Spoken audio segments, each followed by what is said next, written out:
As our community marked 4 years this week since we lost 98 neighbors in that catastrophic Surfside building collapse, the scientists and engineers investigating it all released the most definitive findings to date. The team from the National Institute of Standards and Technology, NIST, the federal agency that investigates building failures, they meticulously rebuilt full-scale sections of Champlain Towers to replicate what caused that collapse.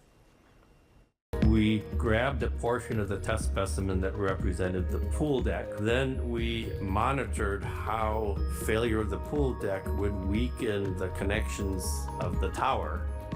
We forced it to fail in a way that we think might have happened on that day when the building collapse occurred. This week's findings by no means the end. The investigative work is still underway, likely for another year. One of the co-leads on the case is Glenn Bell, right here with us today. Glenn, it is great to have you on the program. Thank you. It's a pleasure to be here. So we were talking a little bit to prepare for our interview, and you were talking about how the key takeaway to all of this, I mean, for the better part of this 4 years, our community has been focused on that pool deck collapsing, but the takeaway that you have now is that there were so many other points of failure, so many other problems. Headline that for us, if you would. Yeah, our investigations revealed that there were a number of issues throughout not only the pool deck structure, but in the tower itself. And these largely related to shortcomings in the original structural design and deviations in the construction from the requirements of the design documents in the contractor's contract. And these existed from the time construction of Champlain Towers was complete, more than 40 years before the collapse.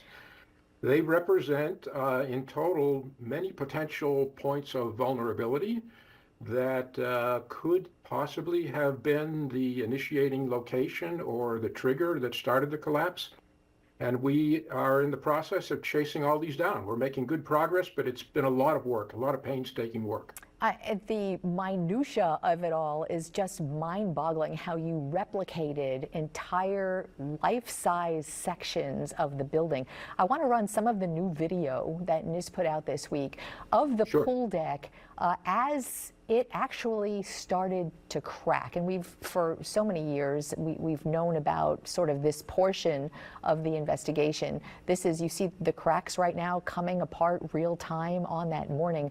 What is it that happened that you know after that you've just found? Or was that the initiation now that you've studied it this far? Well, we are zeroing in on the initiation, but we still have possibilities both in that pool deck, and that's one of our likely scenarios, but the tower itself that we're chasing down. Can I just interrupt you for 1 second? The video that we just saw was actually what you built, the replica. We were watching the replica, life-size replica of what you built to replicate the collapse. Okay, go ahead, sorry. I can't see the video. I think it's probably the portion that shows a portion of the pool deck breaking away from some columns. Is that correct? Exactly. Yes, okay. So that represents a portion of the structure where the pool deck joined the tower. And it's a very complicated and problematic location because the slabs in the pool deck and the exterior and the interior of the building were at different heights. And so you had this complex geometry where these two floors joined, where there were columns of the tower as well. And part of the problems with that joint was that it mixed some lower strength floor concrete with some higher strength column concrete, which was a bit of a mismatch. And also that there was some reinforcing lacking in that very deep joint there. That is both for us a hypothesis about the initiator of the failure, but also the progression of the failure as it may have started in the pool deck. And what that test is simulating, and what you see in the video here, is the portion of the pool deck which has a piece of slab and beam tearing away from that joint. And what we're testing there is what happens to that joint after the pool deck tears away, because it takes, as you can see from the video, a large chunk of concrete and does a lot of damage to that joint. And we're testing to see what happens to that joint after the failure, and that's one of our primary locations where we suspect the pool deck collapse was allowed to progress into the tower. You know, Once it gets into the tower, it can spread in many locations because of some of the vulnerabilities of the structure. Understood. And what I was going to mention was the fact that you say what you're finding, you've learned was baked into not only the design, but the build 40 years ago. You know, Yes. people living in condos about that age or older right now have to be looking at this and listening to what you're finding and really worrying about what the buildings they are living in. Is that something that you're looking at? Well, certainly this is one of the key questions of the investigation here. Our purpose here is not to find fault, but rather to make recommendations for improving practices. And our recommendations, which are going to be weighty and they're going to be very extensive and they're going to have extensive impact, will address questions about quality control and quality assurance in design and construction, and how we maintain and the safety of existing buildings. Yeah, So I that mean, will be baked into our what recommendation. your work, and I know we here in South Florida have been watching it for 4 years. I'm not sure nationally they are as focused on this, but your work, as meticulous as it has to be, and as long as it has been going on, has the potential to change building codes nationwide. I mean, you are that source.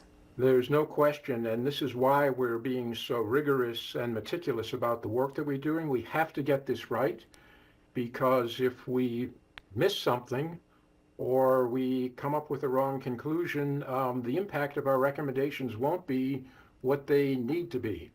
And that would be a tragedy on top of a tragedy. But we fully expect that our recommendations will impact not only new construction, but also have a lot to do with how we maintain the existing safety of buildings that are already built. And this will be not only in South Florida, but it will have impact around the country. We're sure.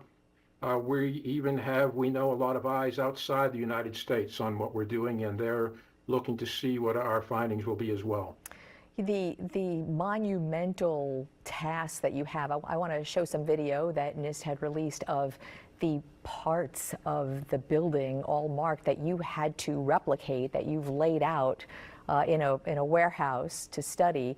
You know, some of the things that you are looking at are not only the pieces of the building, but the actual concrete, the actual materials that you've had to sort of reverse engineer. I mean, this speak to the intensity of this effort. Well, we were able to retrieve a lot with based on the cooperation and the collaboration with first responders on the site, but close to 700 pieces of the structure, the superstructure as well as the below grade elements, foundations, and so forth. And you see those laid out in the warehouse there.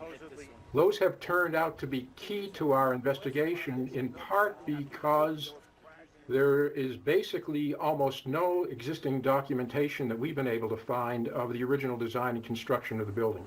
We found original design documents, but nothing else. And this has meant to us that in order to go back and reconstruct the conditions that existed in the building before the failure, we've had to meticulously go through documents and conduct interviews and so forth, but also to go through those 700 or so specimens and understand the as-built conditions, where the reinforcing was, what the dimensions were. We extracted samples of concrete from those specimens so we could understand the strength and properties and the condition of the concrete. And we used all of that detailed information in order to recreate these replicas. I just want to let everyone know, because our time television segment is running low. I thank you so much, and I want everyone to know you can follow all of this latest on our website. Glenn Bell from NIST, what you are talking about and all of the things that NIST has done and continues to investigate is going to be right there, nist.gov/Champlain. You have it on your website, which is pretty easy. We like to make it even easier. We have it on our website, local10.com, so everyone can follow this. And please do come back when you have other things to reveal that you're finding so fascinating. We will. Thanks so much. We're very keen to get our word out. Thank you for the opportunity. Of course.